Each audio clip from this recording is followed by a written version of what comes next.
થયા છે એમને સારવાર આપવામાં આવી રહી છે। આપ જોઈ રહ્યા છો ભયાનક આ દ્રશ્યો હાલમાં સામે આવી રહ્યા છે। પ્લેન ક્રેશ થયું એના દ્રશ્યો આપ જોઈ રહ્યા છો। રહેણાંક વિસ્તાર આખો વિસ્તાર હતો ન હતો થઈ ગયો છે। અનેક વૃક્ષો ધરાશાયી થઈ ગયા છે। જે પણ ઇમારત હતી એ પણ આપ જોઈ રહ્યા છો ધ્વસ્ત થઈ ચૂકી છે। એટલે આપ અંદાજ લગાવી શકો છો કે આ પ્લેન ક્રેશ થયો છે ત્યારે મંજર શું હશે।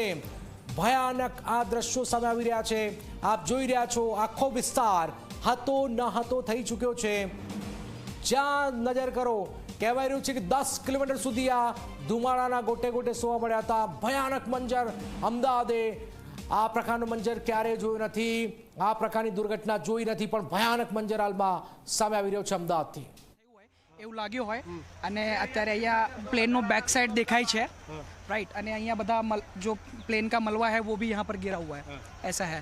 कितना लोगों ने इंजरी थे कहीं सामने मुझे तक ऐसा बोला जा रहा है कि 42 लोगों को इंजर्ड हुए हैं या फिर डेथ है उनका अभी तक हमको कोई कंफर्मेशन हुआ 42 लोग बता रहे हैं एट नाउ।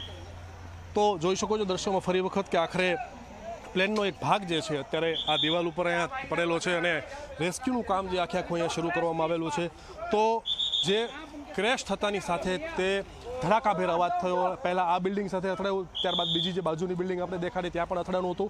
તો આ આખા દ્રશ્યો અત્યારે આપણે જે જોઈ રહ્યા છીએ એ અમદાવાદના મેઘાણીનગર વિસ્તારના આઈજી કમ્પાઉન્ડ જે છે જ્યાં પ્લેન આખું ક્રેશ થયેલું છે। કેમેરામેન અમિત મકવાણા સાથે ઉદયરંજન, ઝી મીડિયા, અમદાવાદ। અંદર આ લાઈવ દ્રશ્યો અહીંયાથી આપને બતાવી રહ્યું છે આ બિલ્ડિંગના કે જે જગ્યા ઉપર આ પ્લેન અથડાયું, ક્રેશ થયું અને તે ઘટના બની ત્યાંથી હાલ મીડિયાને છે તે દૂર રાખવામાં આવી રહ્યા છે પણ આ કામગીરી છે તે ચાલી રહી છે। આ ટીમો અલગ અલગ કામગીરીમાં